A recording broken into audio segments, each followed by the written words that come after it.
And for the very latest on the monsoon situation in Gujarat's Disa, I'm joined by Rohit Ban. From Rajasthan, I'm joined by Harsha Kumari Singh. She's at the National Highway 65, and in the studio is Divya, who will be telling us more about the monsoon forecast.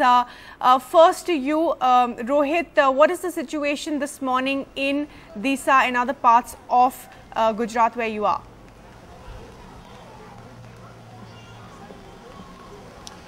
Well, the only relief for the state administration perhaps is that the intensity of rains has gone down quite a bit since yesterday night. And in fact, we are right now on the banks of River Banas. In fact, this is the river which is flowing at a very alarming levels because of the inflow of water from Dantewada and Sipu dams.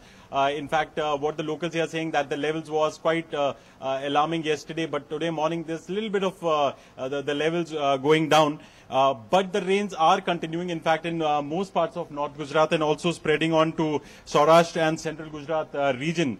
And because of the inflow of water from the dams, Dantewada Dam, Dharoi Dam and Sipu Dam, the situation along the low-lying areas, low-lying villages continues to be grim, particularly Disa where we are, and also Dhanera, which is around 25 kilometers from here, where several villages continue to remain cut off from the rest of the state. The NDRF and the Indian Air Force and army personnel are trying to rescue people from there. In fact, we've been told by the administration that today morning air sorties were being carried out to rescue people from Dhanera. That's the place where a number of villages apparently are cut off, and many people there are stranded. So in all, the administration still continues to be in an alert mode. It still isn't really safe for the administration. The situation seems to be quite grim as of now.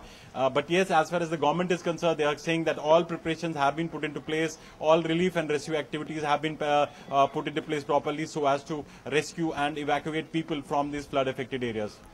Right, Rohit, thanks for that. Let me go across to my colleague Harsha Kumari Singh, who is at State Highway 65. Harsha, behind you we can see just about only water. Give us a status of what is actually the situation in many of these interior parts of Rajasthan. Well, yes, actually the problem is in the districts that border Gujarat, so Jalore, Sirohi, Pali, Pratapgarh, that's where the problem is. Now, the other thing with Rajasthan, which is really peculiar is, and I would like my cameraman to just move and show you that, you know, here is a river.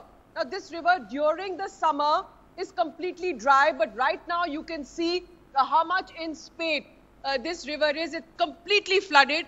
And if we just move a little right, we'll show you how that water is flowing right across the state highway. Now, you can see probably people standing there. You can see how fast the water is flowing here, and the problem is that you cannot cross this. So this state highway in fact leads to Jalore, and the Jalore in fact has been completely cut off because of rivers like this. So these swollen rivulets that come up in the monsoon, they are actually causing the flooding. Now in Jalore there is a village called Siana. Apparently there on a tree, 7 people have been stuck for the past 12 hours. The administration has mounted 2 helicopter sorties to try and get them out, but has not been able to get them out. Not far from here is another village called Dhola. There also a small dam.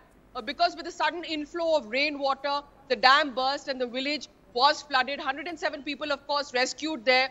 Army columns trying to move towards Jalore, but because the roads like these being totally cut off, they're not being able to get there. The NDRF is also going to try and get to those people who are on top of a tree. Imagine being stuck on a tree for 12 hours waiting to be rescued. So the NDRF will try to get there.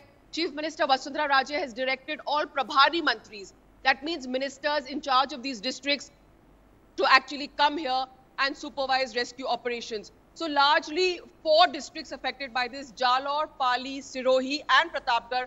But the worst hit is Jalore. Jalore is right on the border with Gujarat. So the rain effect that you're seeing in Gujarat, there's a similar situation in Jalore. All right, Harsha, thanks very much for joining us at the very latest there. As Harsha pointing out, most of those districts affected are bordering Gujarat, and as she's saying that many people actually stuck on trees and are waiting to be rescued for the last 12 hours or so. Harsha, thanks very much for that. So Divya, clearly what can we expect in the next couple of days as far as the monsoon in these areas is concerned as those evacuations and rescue operations continue? Bhairavi, the situation is really bad at the moment and it's not improving as of the next 24 hours. Let's take into account in the last 24 hours alone, the surplus that we were seeing in the state of Rajasthan alone, which was coming in at 73%, has gone up to 86%. 13% surplus seen in the last 24 hours for the state, for the western part of Rajasthan. As far as Saurashtra and Kutch is concerned, from 74% it's gone down to 73% because in Saurashtra and Kutch it hasn't been raining. Here in this region it's likely to start raining heavily from tomorrow. Tonight and tomorrow which is going to be bad as far as Kutch is concerned. In Gujarat, that 22% surplus is now 34%. So a 12% surplus has been seen in the last 24 hours alone. There's a red alert warning now for the entire state of Rajasthan as well as Gujarat, Saurashtra and Kutch. All these areas need to be very, very careful. And also the other side where there's another low pressure area that is towards Odisha as well as areas of Gangetic, West Bengal and Jharkhand. Very heavy showers are expected on both the corners of the country. And then we have Jammu and Kashmir as well as Himachal Pradesh where there's an orange alert warning. So it's not a red alert warning, but heavy to very heavy showers are expected in Jammu and Kashmir, and the influence of that system will be seen also in Himachal Pradesh, another area which is prone to flooding. So the situation is not looking good. We are going to have very heavy showers coming down towards Rajasthan as well as Gujarat, and the focus is going to shift towards Kutch, but that's likely to happen later tonight and most likely tomorrow. So over the coming 2 days, the situation is not good as far as the country is concerned in many parts. So people here need to really be watchful and be safe. Bhairavi, over to you.